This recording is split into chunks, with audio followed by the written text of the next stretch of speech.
wabarakatuh. Alhamdulillah nahmaduhu wa nasta'inuhu wa nastaghfiruh. Wa na'udzu billahi min shururi anfusina wa sayyiati a'malina. May yahdihillahu fala mudilla lahu wa may yudlil fala hadiya lahu. Asyhadu an la ilaha illallah wahdahu la syarika lahu wa asyhadu anna Muhammadan 'abduhu wa rasuluhu la nabiyya ba'dah. Sallallahu alaihi wa ala alihi wa sallama tasliman mazidah. Qala Rabbuna ta'ala fi kitabihil karim, ya ayyuhalladzina amanu taqullaha haqqa tuqatih wa la tamutunna illa wa antum muslimun.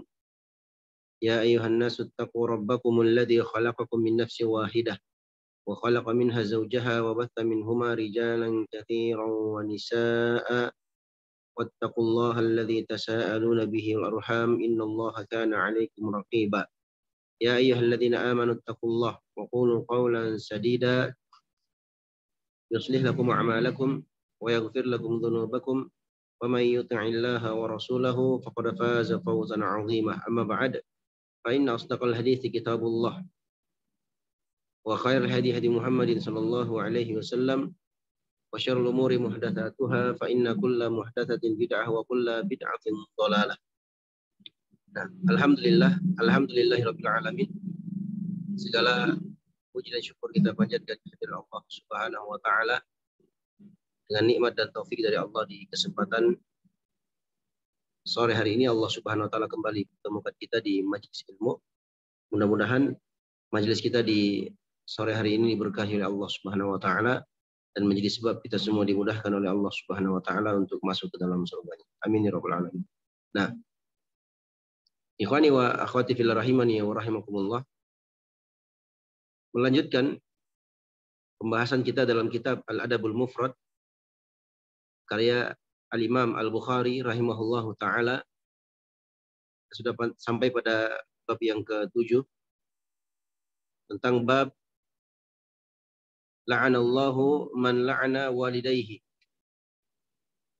Allah Subhanahu wa taala melaknat orang-orang yang melaknat kedua orang tuanya. Kata Imam Al-Bukhari rahimahullah, an Abi Tufail qala su'ila Aliyun hal khassakum an-nabiy sallallahu alaihi wasallam bi syai'in lam yakhuss bihi an-nas kaffah. Dari Abu Tufail radhiyallahu anhu, beliau berkata, Ali bin Abi Thalib pernah ditanya, apakah Nabi Shallallahu Alaihi Wasallam pernah mengkhususkan sesuatu untuk kalian, untukmu wahai Ali, ya, dengan sesuatu yang khusus yang tidak diceritakan kepada manusia secara umum? Qala, maka Ali bin Abi Thalib radhiyallahu anhu menjawab, ma khassana Rasulullah Shallallahu Alaihi Wasallam bi syai'in lam yakhussa bihi an-nas illa ma fi qirabi sayfi. Beliau Rasulullah SAW tidak pernah mengkhususkan sesuatu yang beliau tidak khususkan kepada manusia yang lain. Maksudnya Nabi tidak pernah mengkhususkan untuk ukhuwah, sedangkan untuk manusia tidak dapatkan hal tersebut. Ya, semuanya dapat. Kecuali ma fi qirabi sayfi, kecuali apa yang ada di balik sarung pedangku ini. Umma akhraja sahifatan. Kemudian beliau rahimahullah ta'ala mengeluarkan sahifah. Sahifah ini lembaran. Fa idza fiha maktubun, ternyata di dalamnya tercatat atau tertulis wasiat Nabi sallallahu alaihi wasallam. Nabi bersabda, la'anallahu man dzabaha li ghairillah. Allah Subhanahu wa taala melaknat orang-orang yang menyembelih untuk selain Allah Subhanahu wa taala. Dilaknat. Ya, orang-orang yang menyembelih untuk selain Allah itu dilaknat oleh Allah. Ya, seperti dia menyembelih untuk pohon, ya, atau dia menyembelih untuk jin, atau dia menyembelih untuk penunggu sungai atau penunggu ladang atau yang semisal dengannya. Nah, dia menyembelih itu bukan untuk Allah, tapi untuk selain Allah Subhanahu wa taala. Nah, ini yang pertama. Yang kedua, la'anallahu man Saraqa man saraqa manarul ardi. Allah Subhanahu wa taala melaknat orang-orang yang mencuri batas tanah. Dalam sebagian riwayat disebutkan man ghayyara manarul ardi. Allah melaknat orang yang merubah batas tanah, batas patokan tanah. Jadi tanah itu ini biasa kalau di kampung-kampung kan begitu, ya. Sawah, di antara sawah kita dengan sawah tetangga itu bisa ada patokannya, ya. Ya itu tidak boleh diganggu gugat. Tidak boleh kita pindahkan seenak kita. Ya. Mungkin kalau di sawah itu, ya, atau di kampung-kampung biasanya ada semacam kayu atau besi atau biasa sudah dicor ke semen, ya. Itu nggak boleh kita rubah, kita cabut, kemudian kita pindahkan supaya tanah kita jadi luas umpamanya. Ini nggak boleh. Nah, sepele akan tetapi ya, dosanya sangat besar di sisi Allah Subhanahu wa taala. Apa ganjarannya? Dia mendapatkan laknat dari Allah Subhanahu wa taala. Allah laknat dia. Apa itu laknat? Laknat itu at-tardu min rahmatillah. Dijauhkan dari rahmat Allah Subhanahu wa taala. Nah, sedangkan kita sebagai seorang hamba sangat membutuhkan rahmat Allah Subhanahu wa taala. Kita sebagai manusia hidup di permukaan bumi ini sangat-sangat membutuhkan rahmat Allah. Kalau bukan rahmat Allah, maka kita sulit untuk mendapatkan atau menjalankan kehidupan di dunia yang sementara ini. Kita bisa minum, bisa makan, bisa berjalan, bisa beraktivitas, dan segala macamnya. Itu semua atas rahmat Allah. Jadi kalau orang dilaknat oleh Allah, Allah Subhanahu wa taala jauhkan dia dari rahmatnya. Dia mendapatkan kemurkaan Allah Subhanahu wa taala. Dia dihinakan oleh Allah Subhanahu wa taala. Nauzubillahi min dzalik. Nah, ini yang kedua. Yang ketiga, la'anallahu man la'ana walidayhi. Allah Subhanahu wa taala melaknat orang-orang yang melaknat kedua orang tuanya. Ini yang menjadi inti pembahasan dalam bab ini. Ya. Al-Imam Al-Bukhari rahimahullah ta'ala menyebutkan hadis ini karena ada sabda Nabi SAW, la'anallahu man la'ana walidayhi. Allah Subhanahu wa ta'ala melaknat orang-orang yang melaknat kedua orang tuanya. Ini sesuai dengan judul bab. Ada sebagian anak yang durhaka kepada orang tuanya. Dia maki, bahkan dia laknat orang tuanya. Bahkan ada di antara mereka yang sampai memukul atau bahkan membunuh kedua orang tuanya sendiri. Nauzubillahi min dzalik. Nah, kemudian yang terakhir, yang keempat, la'anallahu man awa muhditsa. Allah Subhanahu wa taala melaknat orang-orang yang awa, yang melindungi muhditsan. Ya. Muhditsan ada dua penafsiran di kalangan para ulama. Penafsiran yang pertama, muhditsan yang dimaksud di sini adalah pelaku kriminal. Nah, pelaku kriminal. Pelaku kriminal ini tidak boleh dilindungi. Ya. Dibela, dilindungi, dan seterusnya. Nah. Yang kedua, yang dimaksud dengan muhditsan di sini, melindungi muhditsan, yakni melindungi para pelaku bid'ah dalam agama. Orang-orang yang memunculkan ajaran-ajaran atau amalan-amalan baru dalam Islam yang tidak pernah diajarkan dalam Islam. Nah, jadi mereka ini dilaknat oleh Allah Subhanahu wa taala. Makanya kita tidak boleh membela bid'ah atau orang-orang yang mengamalkan bid'ah. Nah, kita harus berlepas diri dan tidak mengikuti perbuatan dan jejak mereka. Nah, Masya Allah ta'ala. Jadi syahid dalam hadis ini, ikhwani wa akhwati fillah rahimani wa rahimakumullah, Allah Subhanahu wa taala melaknat orang-orang yang melakukan atau orang-orang yang melaknat kedua orang tuanya. Nah, Allah Subhanahu wa taala melaknat orang yang melaknat kedua orang tuanya. Nah, ini yang sesuai dengan judul bab yang disebutkan oleh Al-Imam Al-Bukhari rahimahullah ta'ala. Baik. Berikutnya, kata beliau rahimahullah ta'ala, babu yabirru walidayhi ma lam yakun ma'siyatun. Bab tentang kewajiban seseorang atau seorang hamba untuk berbakti kepada kedua orang tuanya. Untuk berbakti kepada kedua orang tuanya. Malam yakun maksiatun, selama ya itu bukan perkara maksiat. Jadi seorang anak itu diwajibkan untuk berbakti kepada kedua orang tuanya. Apapun yang diperintahkan oleh orang tuanya harus atau wajib dilaksanakan oleh sang anak selama yang diperintahkan oleh orang tua itu bukan maksiat. Ya, kalau maksiat maka tidak boleh dia taati. Ya. Dia sampaikan dengan cara yang lemah lembut, dengan sopan santun, dengan cara yang hikmah, bahwasanya perintah orang tuanya itu adalah maksiat. Jadi jangan dia taati. Tentunya dia menolaknya dengan penolakan yang lemah lembut. Jangan sampai orang tuanya tersinggung, dia pahamkan, dia berikan pemahaman kepada orang tuanya, ya, bahwasanya apa yang diperintahkan orang tuanya itu adalah maksiat. Nah, kemudian beliau bawakan hadis dari Abu Darda radhiyallahu anhu, beliau berkata, "Ausani Rasulullah sallallahu alaihi wasallam bi tis'in." Rasulullah sallallahu alaihi wasallam mewasiatkan kepadaku 9 wasiat. 9 wasiat.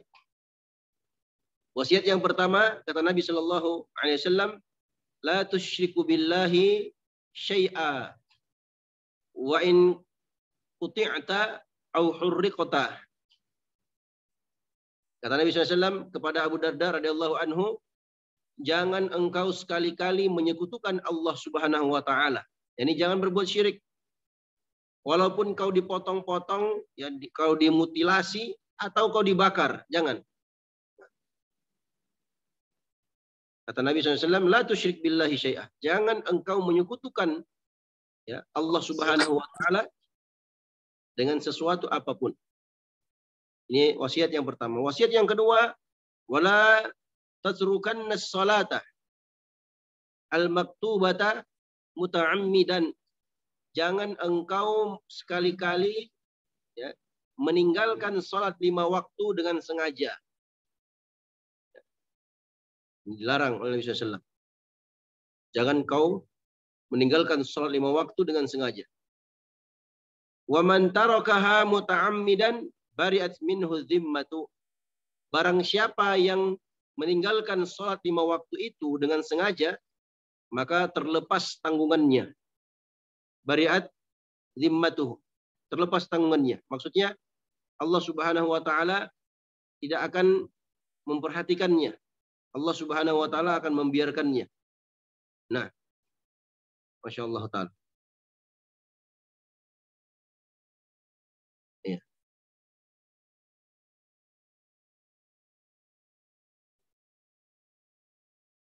Ya, orang-orang yang selalu menjaga sholat, dia tegakkan sholat, itu selalu dijaga oleh Allah Subhanahu wa taala, ditolong oleh Allah, dibantu oleh Allah Subhanahu wa taala.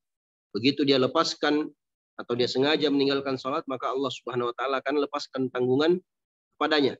Allah tidak akan membantunya, Allah akan membiarkannya, Allah tidak akan menolongnya, dan seterusnya. Nah, belum lagi disebutkan dalam hadis yang lainnya, Nabi Shallallahu alaihi wasallam bersabda, al-ahdu bainana wa bainal musyriki awil kafir as-shalah.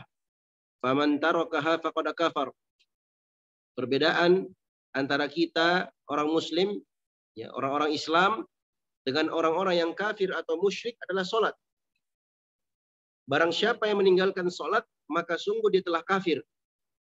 Gitu sabda Nabi Shallallahu alaihi wasallam. Nah, jadi kalau dia meninggalkan salat itu bisa kafir dia. Apalagi kalau ditinggalkan dengan sengaja. Dia tinggalkan bukan 1-2 sholat, tapi dia tinggalkan secara total. Nauzubillahi min dzalik. Ini yang kedua. Yang ketiga, kata Nabi sallallahu alaihi wasallam, "Wala tashrabannal khamra." Dan jangan sekali-kali kalian minum khamar. Khamar ma yukhammirul aqla, sesuatu yang menutupi akal. Masuk dalam khamar ini adalah narkoba. Nah, karena narkoba itu menutupi akal seseorang. Kalau dia konsumsi narkoba, tertutup akalnya. Ya. Dia minum khamar, tertutup akalnya. Nabi larang, jangan kalian minum khamar. Kenapa? fa innaha miftahu kulli syarrin. Karena sesungguhnya minum khamar itu adalah kunci atau induk segala keburukan, segala kejelekan. Jangan. Ya. Jadi kita dilarang oleh Nabi Shallallahu Alaihi Wasallam minum khamar, meminum minuman yang memabukkan atau yang menutupi akal seorang hamba. Nah, kemudian yang keempat, kata Nabi Shallallahu Alaihi Wasallam, wa'ati walidaika wa in amaraka an takhruja min dunyaka fakhruj lahuma. Hendaknya engkau mentaati kedua orang tuamu, walaupun keduanya memerintahkan engkau untuk keluar dari urusan duniamu. Nah, Masya Allah Ta'ala.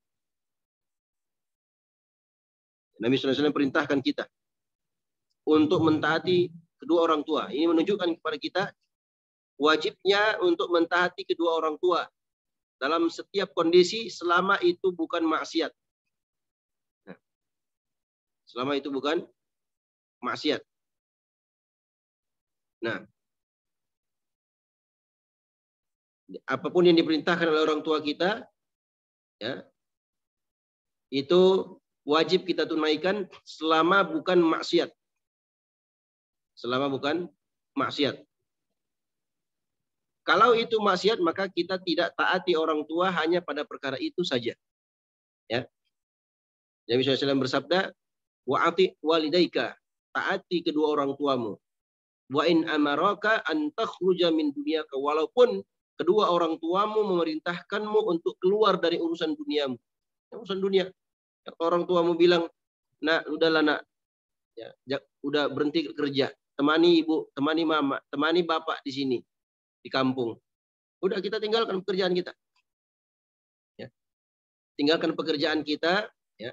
Kemudian kita pulang ke kampung.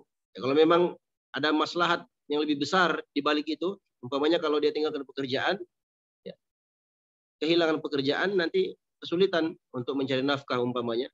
Sedangkan dia punya banyak tanggungan, apalagi orang tuanya di bawah tanggungannya, maka dia bicarakan dengan baik pada orang tuanya. Ya. Dia kompromikan, begini saja, orang tua, ibu, dan ayah ikut saya ke Jakarta, tinggal di Jakarta bersama saya. Nah, tidak apa-apa saya tetap kerja karena ini untuk menyambung nafkah kita, ya, supaya kita bisa bertahan hidup umpamanya. Nah, orang tuanya diberikan pemahaman yang baik, pemahaman yang benar. Jadi jangan dibantah. Sampaikan dengan baik. Terkadang kalau orang tua kita sampaikan dengan cara yang baik, kita pahamkan dengan cara yang baik, dengan hikmah, dengan sopan santun, insya Allah mereka akan menerima. Nah, tapi terkadang sebagian anak itu egonya lebih tinggi. Ya. Dia merasa dirinya sudah sukses, pekerjaannya sudah bagus di Jakarta, ya, gajinya sudah lumayan bagus. Begitu orang tuanya ya minta supaya pulang ke kampung, ya, jangan lagi tinggal di Jakarta umpamanya, ini umpama saja, ya. Tiba-tiba sang anak langsung marah dan murka. Apalagi sampai memarahi orang tuanya, na'udzubillahi min dzalik. Kan bisa dibicarakan dengan baik. Ya. Ajak orang tua kita untuk tinggal bersama dengan kita. Ya, mungkin permintaan mereka seperti itu karena mereka sudah rindu dan kangen dengan kita sebagai anaknya. Ya. Mereka inginkan kita berada di sampingnya. Apalagi ya, bagi mereka-mereka yang orang tuanya sudah berusia senja, sudah berumur 60-70 tahun ke atas, itu harus dia lebih perhatikan. Ya.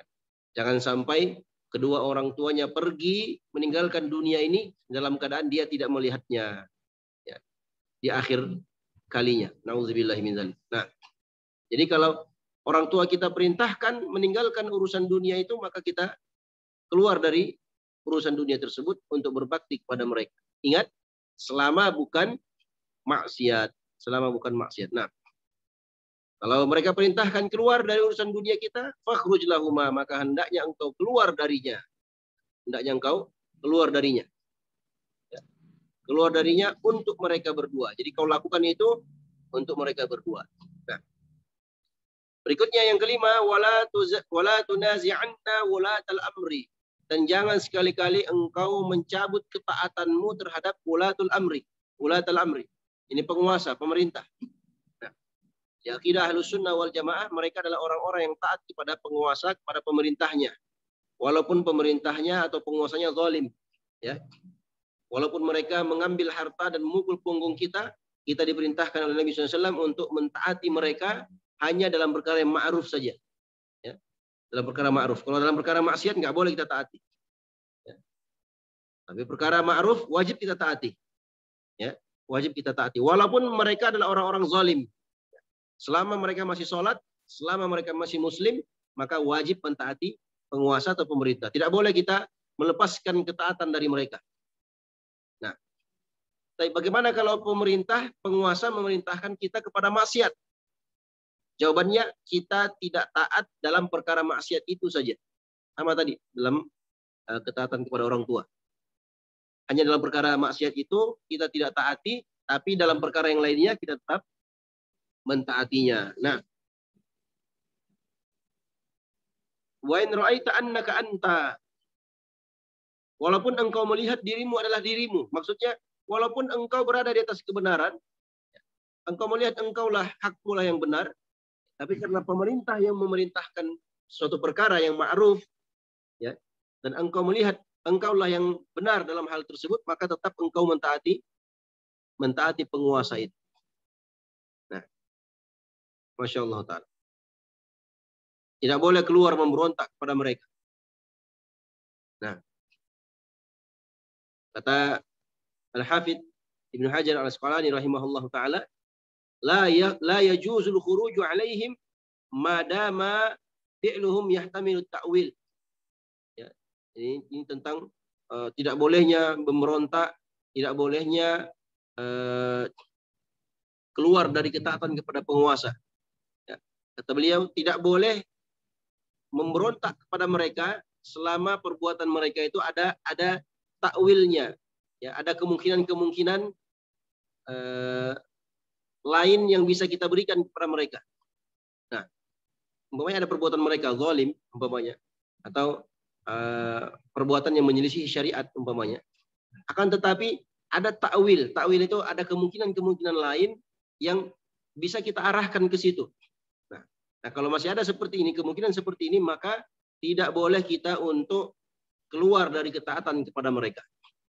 Nah, demikian pula sabda Nabi SAW, man ra'a min amirihi syai'an fayakrahuhu falyasbir alaihi.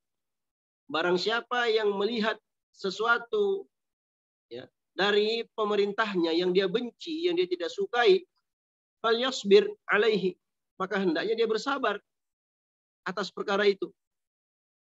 Fa innahu man faraqal jama'ata shibran. Sungguhnya barang siapa yang keluar dari ketaatan dari al-jamaah, ini ketaatan kepada penguasa, pemimpin, satu jengkal, dia keluar dari ketaatan tersebut, walau hanya satu jengkal, famata, kemudian tiba-tiba dia mati dalam hal itu, melainkan illa mata mitatan jahiliyah, melainkan dia mati seperti mati jahiliyah, seperti bangkai atau mati jahiliyah. Nah, Masya Allah Ta'ala. Kata Al-Imam Ibn Battal rahimahullah ta'ala, fil hadisi hujjatun fi tarkil khuruji ala sultani walau jara. Dalam hadis ini terdapat dalil yang kuat, hujjah, argumentasi yang kuat, ya, bahwasanya argumen yang sangat kuat dalam meninggalkan, ya, memberontak kepada penguasa walaupun mereka zalim. Jadi hadis ini menunjukkan kepada kita dalil yang sangat kuat, haram dan tidak bolehnya memberontak kepada penguasa walaupun mereka zalim. Wa qad ajma'a al-fuqaha'u 'ala wujubi ta'ati sultani al-mutaghallibi wal jihad ma'ahu. Dan sungguh telah sepakat para ulama, para fuqaha tentang wajibnya taat kepada penguasa yang menang, yang berkuasa, mutaghallib, penguasa, umpamanya terjadi perang umpamanya, atau terjadi pemberontakan, ya. Ternyata dalam pemberontakan itu sang pemberontak yang menang, kemudian diangkat dari mereka pemimpin. Maka kita sebagai rakyat biasa, ya, wajib mentaati mereka, ya, sebagai pemimpin, dan wajib berjihad bersama mereka. Ya, kalau seandainya ada jihad fisabilillah, ditegakkan jihad melawan orang-orang kafir, maka kita ikut bergabung dengan penguasa tersebut. Nah, wa anna ta'atahu khairun minal khuruji alaihi, dan sesungguhnya ketaatan kepada mereka, ketaatan kepada pemerintah, penguasa itu ya adalah kebaikan, ya, adalah kebaikan. Ya. Lebih baik dibandingkan memberontak kepada mereka. Kenapa? Lima fi dzalika min huknid dima, karena di dalamnya ada bentuk penjagaan darah. Nah, subhanallah. Jadi perhatikan, ikhwani wa akhwati fillah rahimani wa rahimakumullah. Para ulama kita melarang memberontak kepada penguasa, pada pemerintah. Karena dalam memberontak itu terdapat kemudaratan atau kejelekan yang sangat besar. Apa itu? Yaitu tertumpahnya darah kaum muslimin. Ya. Tidaklah terjadi satu pemberontakan di sebuah tempat, di sebuah negeri, di sebuah negara, ya, di satu zaman, melainkan pasti dalam pemberontakan itu ada pertumpahan darah. Kan begitu. Nah, sedangkan darah kaum muslimin itu sangat dijaga, makanya dilarang untuk memberontak supaya menjaga darah tersebut. Sebagaimana di sini disebutkan oleh Al-Imam Ibnu Battal rahimahullahu taala. Nah, ya. Masya Allah. Baik.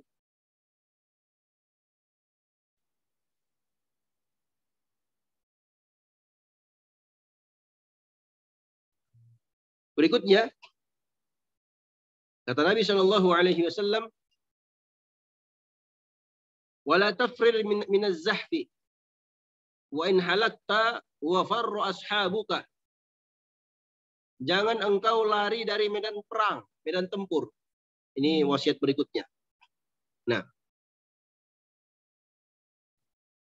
walaupun engkau binasa atau sahabat-sahabatmu, teman-temanmu lari, tapi kau jangan lari. Ya.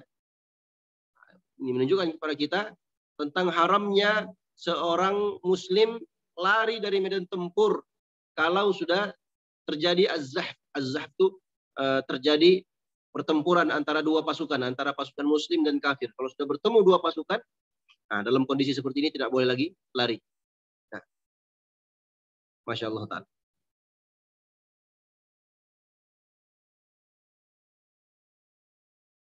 Lari dari medan perang, ini diantara dosa dari dosa-dosa besar. Di antara dosa besar itu adalah lari dari medan perang. Kenapa jamaah? Karena kalau ada orang yang lari, umpamanya terjadi pertempuran antara kaum muslimin dan orang-orang kafir, maksudnya terjadi jihad yang syar'i umpamanya. Ketika ada yang lari di antara kaum muslimin, itu akan membahayakan pasukan kaum muslimin. Ya, membahayakan kaum muslimin itu sendiri. Ya. Karena kalau lari, pasti akan lari juga yang lainnya. Kan begitu. Ya. Makanya dalam agama kita, ya, kalau sudah terjadi berkecamuk perang atau terjadi pertempuran antara dua pasukan, dalam kondisi seperti ini tidak boleh lagi lari dari medan tersebut. Dia harus berjuang habis-habisan untuk membela agama Allah Subhanahu wa taala. Kalau dia mati masih masuk surga, syahid masih masuk surga. Kalau dia menang, pasukannya menang, maka kalimat Allah, agama Allah yang menjadi mulia, menjadi tinggi di hadapan orang-orang yang kafir kepada Allah Subhanahu wa taala. Nah, berikutnya kata beliau rahimahullah taala, kata Nabi Shallallahu Alaihi Wasallam, wa anfiq min taulika ala ahlika, dan infakkanlah taulmu. Taulun artinya al-ghina, al-fadl, keutamaan, kelebihan, kekayaan atau kemudahan. Engkau infakkan ke siapa? Infakkan kepada keluargamu. Itu yang lebih utama. Infakkan kepada keluargamu. Ya. Dibikin pula kalau dia menikah, umpamanya menikah, itu wajib ada maharnya. Walaupun murah, ya, harus dikeluarkan maharnya untuk istrinya, untuk calon istrinya atau keluarganya. Nah, dibikin pula nanti kalau dia sudah menikah, jamaah yang semoga dirahmati oleh Allah Subhanahu wa taala, orang yang paling berhak untuk mendapatkan nafkah, mendapatkan infak adalah istrinya dan anak-anaknya. Nah, Masya Allah taala, makanya di sebagian hadis disebutkan ibda biman ta'ul. Ya, mulailah sedekahmu itu, infakmu itu kepada orang-orang yang engkau tanggungi, yang engkau tanggung. Istrimu, anak-anakmu, dan seterusnya. Nah, jangan terbalik ya. Ada sebagian orang terbalik. dia infak ke orang lain, Masya Allah. Bahkan terkadang ya, dia lebih cepat ya, antusias berinfak untuk orang lain dibandingkan untuk istri dan anak-anaknya. Ini terbalik. Ya. Apalagi kalau hal tersebut dibarengi dengan niat-niat yang buruk, ya, supaya dipuji orang, ya, atau supaya disukai oleh orang atau yang semisal dengannya, ini tentunya perkara yang tidak baik dan membinasakan pelakunya. Nah, hendaknya dia berinfak. Yang paling utama itu adalah berinfak kepada ahlinya, pada keluarganya. Nah, Masya Allah Ta'ala. Berikutnya kata beliau, Sallallahu Alaihi Wasallam, wala tarfa'u 'asaka an ahlik. Jangan engkau angkat tongkatmu dari keluargamu. Nah, maksudnya jangan engkau meninggalkan tongkat. Maksudnya jangan engkau membiarkan keluargamu tanpa kau didik. Ya, tongkat itu perlu untuk mendidik. Makanya dalam Islam memukul ya, istri atau anak itu boleh. Ya, tapi pemukulannya bukan pemukulan yang sifatnya mubarrih, yang meninggalkan bekas. Ya, pukulannya pukulan adab, ya, memberikan takdib adab untuk mereka. Jadi mereka tahu ketika kita pukul mereka, ya pukulnya bukan dihajar ya, bukan dipukul babak belur, enggak. Tapi pukulnya itu bentuknya kasih sayang, adab, supaya mereka tahu bahwasanya perbuatan mereka itu salah, keliru. Kita sebagai pemimpin rumah tangga boleh memukul. Ingat ya, bukan pukulan babak belur, bukan. Ya, pukulan kasih sayang untuk menegur mereka bahwasanya perbuatan tersebut adalah melanggar aturan Allah Subhanahu wa Ta'ala. Nah, dalam riwayat Al-Musnad Imam Ahmad rahimahullah taala, Nabi Shallallahu Alaihi Wasallam bersabda, wala tarfa anhum asaka. Jangan kau angkat tongkatmu dari mereka. Adaban. Nah, sebagai bentuk memberikan adab, pelajaran adab untuk mereka. Nah, wa akhifhum billah. Dan takutkan mereka ya, kepada Allah Subhanahu wa Ta'ala. Nah, di sini kita dapatkan pelajaran yang penting, jamaah yang semoga dirahmati oleh Allah Subhanahu wa Ta'ala. Pelajaran yang sangat penting untuk kita memberikan adab yang baik kepada keluarga kita. Ya. Dan terlebih utama adalah membuat mereka itu takut kepada Allah. Anak-anak kita ajarkan sholat. Kalau mereka nggak sholat, kita bilang ya, kalau kamu nggak sholat nanti Allah marah. Ya. Kamu mau kalau Allah marah sama kamu? Digituin. Ya. Nanti kamu kalau Allah marah, Allah murka, kamu nanti dimasukkan dalam neraka. Kamu mau masuk neraka? Nanti dijelaskan tentang apa? Tentang bahaya neraka. Nah, Masya Allah Ta'ala. Disebutkan dalam hadits Ibnu Abbas radhiyallahu taala anhuma, ya, beliau berkata, anna Nabiy sallallahu alaihi wasallam amara bi ta'liq as-sauti fil bait. Kami diperintahkan oleh Nabi sallallahu alaihi wasallam untuk menggantungkan cambuk di rumah kami. Ya. Di rumah kita itu harus ada cambuknya. Cambuk ya untuk mendidik ya atau untuk mengajarkan adab kepada keluarga kita. Wa akhifhum fillahi azza wa jalla. Dan takutkan mereka kepada Allah. Yani buat mereka takut kepada Allah Subhanahu wa Ta'ala. Dzakirhum billahi ta'ala. Ingatkan mereka kepada Allah. Nah, warahibuhum akibatu mukhalafati amrihi. Dan takutkan mereka ya tentang akibat ya bagaimana balasan orang-orang yang menyelisihi perintah dan larangan Allah Subhanahu wa Ta'ala. Wa ma a'addahu subhanahu min adzabin. Dan apa yang Allah siapkan untuk orang-orang yang melanggar perintah Allah. Siapa? Liman asahu fil akhirah. Ini untuk orang-orang yang berbuat maksiat kepada Allah di akhirat. Jadi maksudnya apa? Kita didik anak kita didik keluarga kita untuk takut kepada Allah Subhanahu wa Ta'ala. Nah, syahid dari 9 wasiat ini, ikhwani wa akhwati fillah rahimani wa rahmakumullah, Nabi perintahkan kita untuk mentaati kedua orang tua kita, ya. Walaupun keduanya memerintahkan kita untuk keluar dari urusan dunia kita. Ya. Kita mentaati mereka, kita jalankan perintah mereka. Selama perintah mereka itu bukan maksiat. Nah, Masya Allah. Kemudian hadits berikutnya dari bab ini, kata beliau rahimahullah ta'ala, Ja'a rajulun ila Nabi sallallahu alaihi wasallam yuridul jihad. Ada seorang pria yang datang kepada Nabi Shallallahu Alaihi Wasallam dan dia menginginkan untuk berjihad fisabilillah.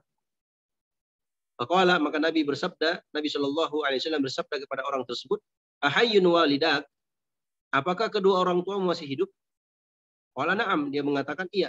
Faqala fa fihi ma fajahid, maka hendaknya engkau berjihad untuk keduanya, pada keduanya. Maksudnya hendaknya engkau bersungguh-sungguh berbakti kepada mereka berdua. Selama mereka masih hidup. Selama mereka masih hidup. Nah, ya. Kata Imam An-Nawawi rahimahullahu taala,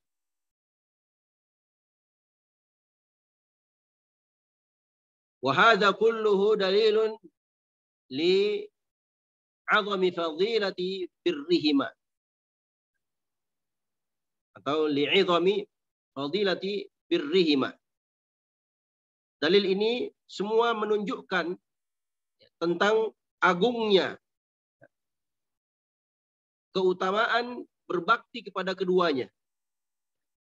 Wa annahu akadu. Nah. Wa annahu akadu minal jihad, dan itu lebih ditekankan, lebih kuat, lebih penting, ya. Lebih dianjurkan dibandingkan jihad fisabilillah. Wa fihi hujjatun liman qalahul ulama, ya, annahu la yajuzul jihadu illa biiznihima idza kana muslimaini. Nah, dan dalam hadis ini juga menunjukkan kepada kita, ya, hujjah terhadap pendapat sebagian ulama yang berpendapat bahwasanya tidak boleh keluar berjihad, berperang di jalan Allah kecuali harus dapatkan izin dari kedua orang tua. Dengan catatan kalau kedua orang tuanya itu muslim. Nah, Masya Allah Ta'ala. Kata Al-Hafidh Ibnu Hajar Al-Asqalani rahimahullah Ta'ala, qala jumhur ulama, kebanyakan ulama berpendapat, ya, yahrumul jihadu idza mana'al abawani au ahaduhuma. Jihad itu, ya, maksudnya jihad fisabilillah, berperang di jalan Allah, itu haram. Ya, tidak boleh dilakukan kalau kedua orang tua melarang atau salah satu di antara mereka melarang. Bisyartin ayyakuna muslimaini, dengan syarat kedua orang tuanya itu adalah orang yang beriman kepada Allah. Mereka dua-duanya muslim. Nah, Masya Allah Ta'ala. Ya. Maka dari sini kita ketahui, ikhwani wa akhwati fillah rahimani wa rahimakumullah, tentang bagaimana agungnya dan besarnya pahala orang-orang yang berbakti kepada kedua orang tuanya. Ini jangan disepelekan, ya, karena ini kita dapatkan di zaman kita sekarang, banyak orang-orang yang menyepelekan perkara ini. Ya. Terkadang dia lebih mementingkan pekerjaannya, dia lebih mementingkan urusan dunianya dibandingkan kedua orang tuanya. Ya, subhanallah. Dia tidak memperhatikan. Nanti kalau orang tuanya sudah mati, sudah meninggal dunia, nah baru dia menyesal, baru dia nangis-nangis setiap malam. Dulu waktu orang tuanya masih ada, dia sia-siakan. Ya. Makanya di antara bentuk kecelakaan, bentuk kerugian, kebinasaan bagi seorang hamba, ya, adalah apa yang pernah disabdakan oleh Nabi Shallallahu Alaihi Wasallam, rogima anfum ri'in, celaka bagi seseorang. Siapa mereka? Di antaranya man adraka walidayhi falam yudkhilahul jannah. Kama qala Nabi sallallahu alaihi wasallam. yakni orang-orang yang orang tuanya masih hidup, dia dapatkan kedua orang tuanya masih hidup, tapi keduanya tidak memasukkannya ke dalam surga. Maksudnya apa? Dia tidak sempat berbakti kepada orang tuanya dulu waktu masih hidup. Karena berbakti kepada kedua orang tua, jamaah yang semoga dirahmati oleh Allah Subhanahu wa taala, itu diantara sebab seorang hamba dimasukkan oleh Allah ke dalam surga. Maka celaka kalau ada seorang anak, ya, orang tuanya masih hidup, tapi dia tidak pernah berbakti kepada orang tuanya. Yang pada akhirnya apa? Ketika orang tuanya sudah mati, terlepas dan hilang kesempatan tersebut. Nah, inilah yang membuat dia celaka. Nah, wallahu taala. Terakhir disebutkan oleh Al-Imam Al-Bukhari rahimahullah taala, babun man adraka walidayhi falam yadkhulil jannah. Bab tentang seorang yang mendapatkan kedua orang tuanya akan tetapi dia tidak masuk ke dalam surga. Ini yang kita maksudkan tadi. Nah, dari Abu Hurairah radhiyallahu anhu, Nabi Shallallahu alaihi wasallam bersabda, "Rogima amfuhu. Celaka seseorang itu, celaka dia." Ya, 3 kali didoakan celaka. Nah, Masya Allah Ta'ala.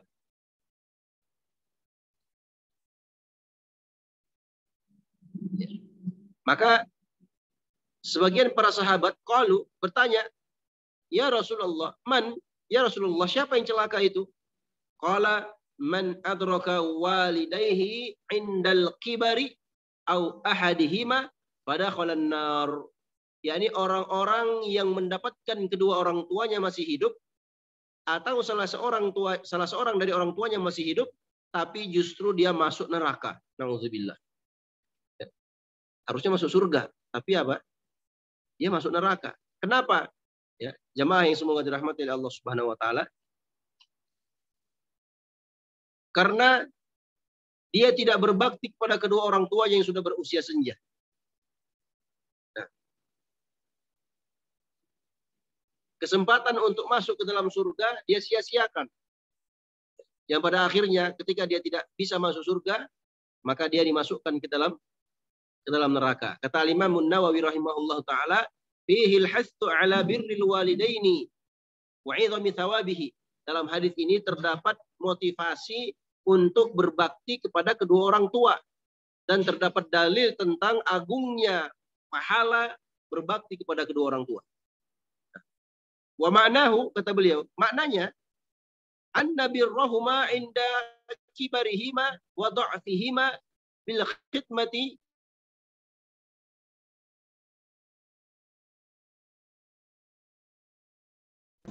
jannah. Kata beliau rahimahullah, dan makna hal itu adalah berbakti kepada kedua orang tua ketika mereka sudah tua, ya, ketika mereka sudah lemah, ya, sudah berusia senja, ya, kan ada kita manusia kan begitu. Manusia itu dari awal nggak bisa jalan, nggak bisa makan sendiri, tidak bisa buang air sendiri. Kemudian beranjak terus dewasa menjadi sempurna, lama-lama kembali lagi seperti sedia kala. Sudah tua, nggak bisa jalan sendiri, tidak bisa lagi makan sendiri, tidak bisa lagi buang air sendiri dan seterusnya. Kembali kepada asal penciptaannya. Jadi seperti bayi kembali. Nah, dalam kondisi seperti ini, ya, Nabi Shallallahu Alaihi Wasallam menganjurkan kepada kita untuk berkhidmat untuk mereka, ya, untuk menafkahi mereka dan yang lain-lainnya, ya, dari bentuk-bentuk kebaikan, bentuk-bentuk bakti kepada kedua orang tua. Semua itu kata beliau sababun lidul dalam surga. Faman qadzalika fatahu dukhulul jannah wa arghamallahu anfahu. Barang siapa yang kurang, ya, dan tidak melakukan perbuatan itu berarti telah hilang darinya, ya, luput darinya sebab untuk masuk ke dalam surga dan Allah akan membinasakan, Allah akan menghancurkannya, Allah akan menghinakannya. Nah, Allah akan membuat dia rugi, ya, rugi di dunia dan rugi juga di akhirat. Ini semua menunjukkan kepada kita jamaah yang semoga dirahmati Allah Subhanahu wa taala tentang agungnya, ya, berbakti kepada kedua orang tua. Oleh karena itu, saya nasihatkan kepada diri saya pribadi dan kepada semua jamaah yang mendengarkan tausiah ini, ya, terlebih khusus bagi mereka-mereka yang masih mendapatkan kedua orang tuanya masih hidup. Berbaktilah kepada mereka sebelum mereka pergi. Kalau mereka jauh di kampung sana, telepon mereka, berikan kabar, sering-sering telepon mereka. Habis pulsa kita nggak masalah. Nggak masalah. Pulsa kita habis, niat kita karena ingin berbakti kepada kedua orang tua nggak masalah. Pulsa bisa dibeli lagi. Tapi kalau orang tua kita sudah pergi, kita nggak bisa panggil lagi dia kembali. Ya, jadi sebelum hari penyesalan itu datang, segera berbakti kepada mereka sebelum terlambat. Mudah-mudahan kita diberi taufik oleh Allah Subhanahu wa taala menjadi hamba yang soleh, menjadi hamba yang taat kepada Allah Subhanahu wa taala, menjadi hamba yang berbakti kepada kedua orang tuanya. Amin ya rabbal alamin. Wallahu taala alam. Ini dapat saya sampaikan, mudah-mudahan bermanfaat. Sisa waktu yang tersisa kita beri kesempatan kepada jamaah yang ingin bertanya seputar pembahasan atau yang lainnya. Oleh tafadhol. Nah,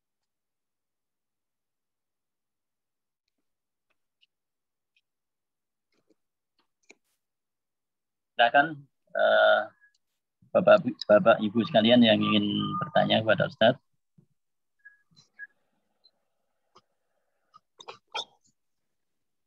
Apa boleh Pak? Saya boleh tanya Pak? Assalamualaikum Ustaz. Waalaikumsalam warahmatullahi wabarakatuh. Semoga Allah senantiasa memberikan Ustaz dan keluarga kesehatan biar bisa kasih ilmu terus ke kita semua. Ini Ustaz, kalau mau tanya, kalau kita baru paham terkait hal ini yang tadi sampaikan Ustaz itu baru saja, sedangkan orang tua kita sudah keburu, bagaimana Ustaz? Nah, ya, ini pertanyaan yang bagus. Kepada orang tua, syukran itu saya. Nah, bagaimana kalau kita baru tahu ilmunya sekarang umpamanya, sedangkan orang tua kita sudah meninggal, ya, kita nggak tahu, kita nggak pernah dengar ilmu yang seperti ini sebelumnya, nggak ada juga yang ingatkan kita, kita sibuk dengan pekerjaan kita, sibuk dengan urusan kita dan seterusnya. Bagaimana caranya? Disebutkan dalam hadis yang lainnya. Cara seorang anak berbakti kepada kedua orang tuanya ada beberapa cara. Yang pertama, dia selalu mendoakan orang tuanya yang sudah meninggal. Doakan maghfirah agar dia diampuni oleh Allah. Ya, agar Allah merahmati, menyayangi dia, diluaskan kuburnya, dilapangkan kuburnya, diberikan nikmat kubur, dilindungi dari azab kubur dan seterusnya. Dia doakan dengan doa-doa kebaikan. Nah, sebanyak mungkin yang dia mampu. Itu yang pertama. Yang kedua, ya, dia berbuat baik kepada rekan-rekan atau teman-teman orang tuanya dulu. Ya, mungkin di kampung itu kan masih ada mungkin teman orang tua kita, ya, yang seumuran dengan orang tua kita. Kita datangi orang-orang tua itu, ya, kita berikan hadiah, ya, kita berikan sedekah kita, atau kita anggap mereka seperti orang tua kita sendiri. Ya. Ya, mungkin kita belikan baju lebaran umpamanya, ya.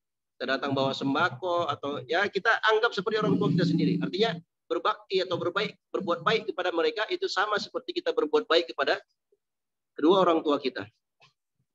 Nah, kemudian yang ketiga, di antara cara dia berbakti kepada kedua orang tuanya yang masih hidup, yang sudah meninggal dunia, ya. Nah, dia melunasi semua hutang-hutang orang tuanya. Dia lunasi semua hutang-hutang orang tuanya. Baik itu hutang kepada Allah atau hutang kepada sesama manusia. Hutang kepada Allah contohnya apa? Contohnya orang tuanya pernah bernazar. Ya.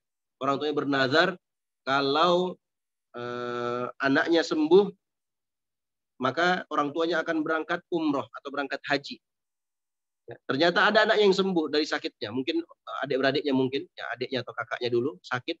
Kemudian orang tuanya pernah bernazar kalau adiknya sembuh atau kakaknya sembuh, orang tuanya akan umroh atau haji. Ternyata setelah kakaknya atau adiknya itu sembuh, orang tuanya meninggal dunia, nggak sempat haji, nggak sempat umroh.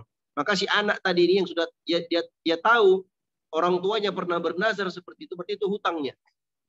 Maka sebagai ahli warisnya dia lanjutkan atau dia laksanakan apa yang menjadi nazar orang tuanya. Karena itu nazar kebaikan boleh. Atau orang tuanya bernazar mau bangun masjid umpamanya, maka dia lanjutkan nazar orang tuanya, dia bangun masjid, ya, sesuai dengan nazar orang tuanya. Nah, atau orang tuanya punya hutang sama orang, ya, maka kalau orang tuanya punya hutang dengan orang lain, maka dia bayarkan hutang-hutang orang tuanya sesuai dengan kemampuannya. Nah,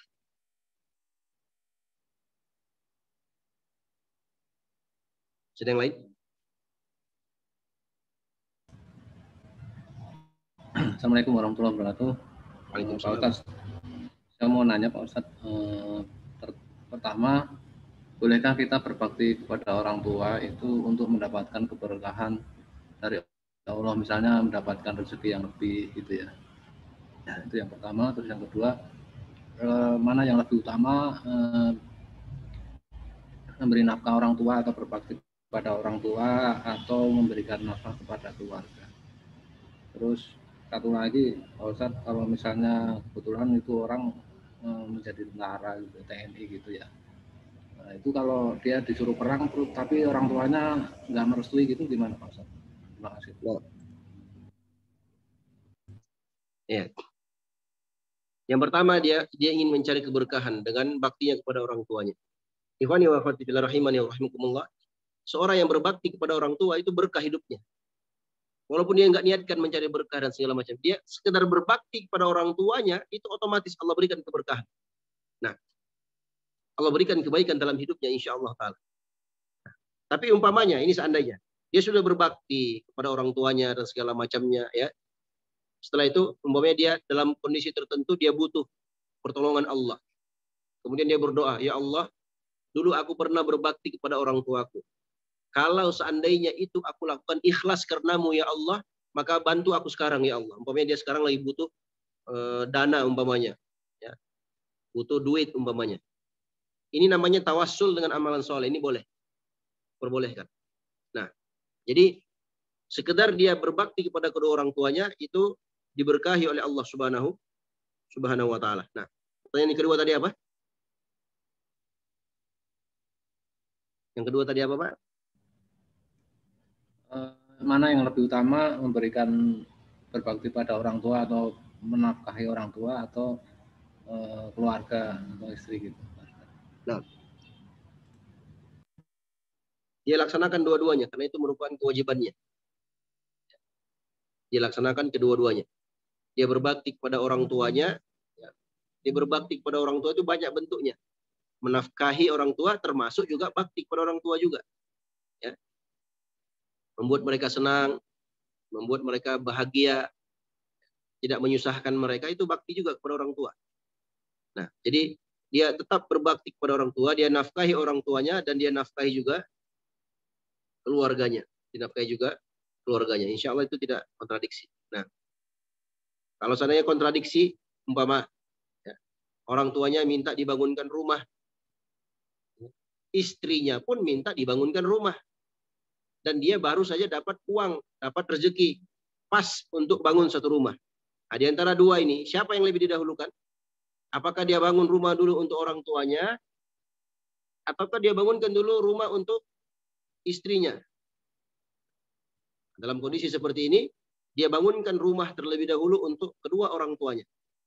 Nah, untuk istri dan anak-anaknya, ya dia ngontrak dulu untuk sementara, nggak masalah. Itu berkah insya Allah. Bisa jadi dengan niatnya yang tulus seperti itu, Allah Subhanahu wa ta'ala berikan rezeki yang berlimpah, yang tidak dia sangka, insya Allah. Nah, jadi dia kalau seandainya kontradiksi, maka dia lebih utamakan kedua orang tuanya tanpa menelantarkan anak istrinya. Nah, kemudian yang ketiga, kalau seandainya dia TNI, bagaimana Ustaz? Kalau dia berperang, ya, dia sudah menjadi ini ya, sudah menjadi konsekuensi.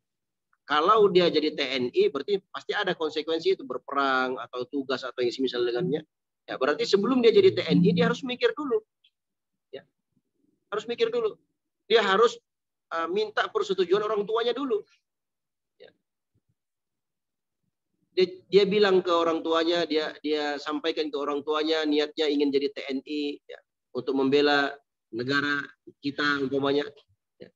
Dia ingin menjadi pembela negara kita yang mayoritas penduduknya adalah Muslim umpamanya. Nah, maka ini diperbolehkan. Ya, dia minta izin orang tuanya. Kalau orang tuanya bilang, aduh jangan nak, jangan kau jadi tentara. Nah, mama takut kalau kau nanti pergi berperang atau yang misalnya. Nah, kalau mamanya bilang seperti ini, ibunya bilang seperti itu, maka dia jangan masuk tentara. Ya, ingat ya. Ini sebelum apa? Sebelum dia masuk ke untuk jadi tentara tersebut. Kalau orang tuanya takut seperti itu. Tapi kalau dia bisa jelaskan, oh nggak apa-apa Bu, ya ini kan begini. Dia jelaskan, dia sampaikan dengan cara yang terbaik dan memang kuat niatnya untuk jadi tentara, maka Bismillah dia jadi tentara. Kalau orang tuanya, oh iya kalau gitu ya udah nggak apa-apa. Yang penting jangan jauh-jauh dari ibu, ya.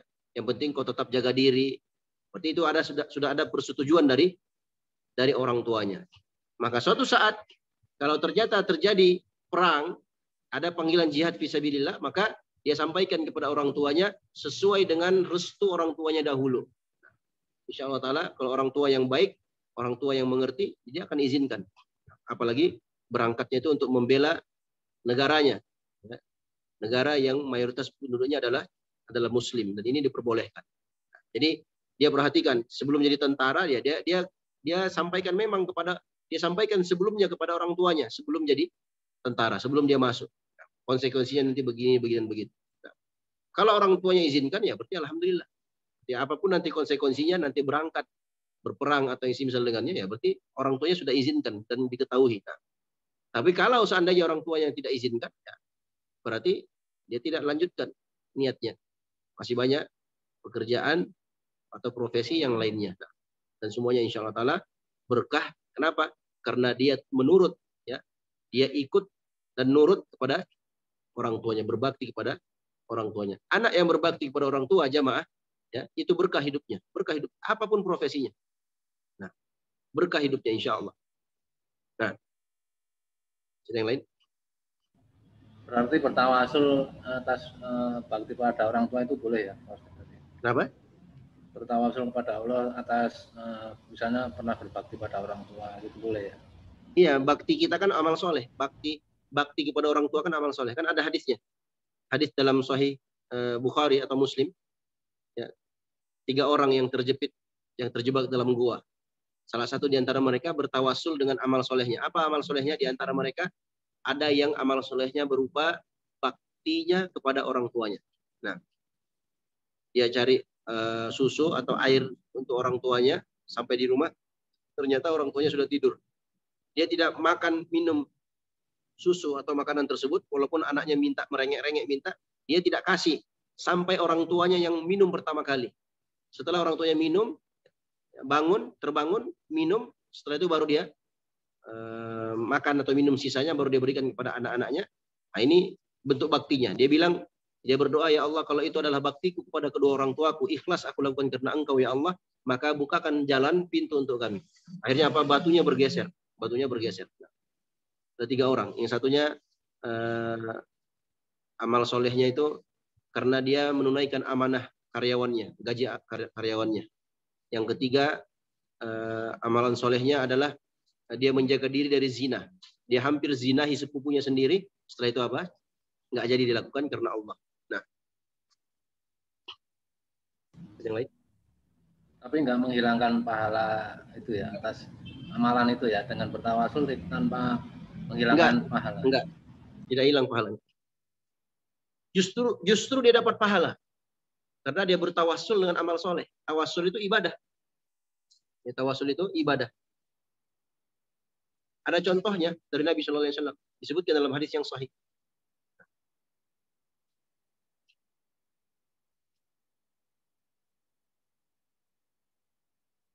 Sedang lain?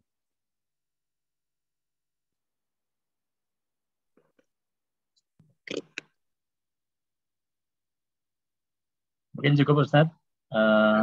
Ini sudah mendekati maghrib sini, ditutup aja. Baik. Mudah-mudahan bermanfaat. Kita berdoa dan memohon kepada Allah, semoga Allah istiqomahkan kita semua di atas agamanya, istiqomah dalam menuntut ilmu agamanya, dan mudah-mudahan Allah Subhanahu wa Ta'ala kumpulkan kita semua dalam surganya sebagaimana Allah kumpulkan kita di majelis ini. Kita berdoa dan memohon kepada Allah, semoga Allah beri taufik kepada kita semua untuk mengamalkan ilmu yang telah kita dengarkan. Dan kita berdoa kepada Allah, semoga Allah Subhanahu wa Ta'ala memberikan taufik kepada kita semua, dimudahkan untuk meraih husnul khatimah di akhir kehidupan kita, dan menjadi anak yang berbakti kepada kedua orang tua kita. Amin ya rabbal alamin. Wallahu ta'ala alam. Ini dapat saya sampaikan, mudah-mudahan bermanfaat. Kita tutup majelis kita dengan doa kafaratul majlis. Subhanakallahumma wa bihamdika asyhadu an la ilaha illa anta astaghfiruka wa atubu ilaik. Wassalamualaikum warahmatullahi wabarakatuh.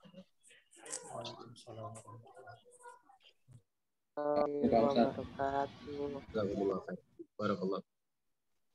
Jazakumullah Pak Ustaz. Jazakumullah khairan barakallah.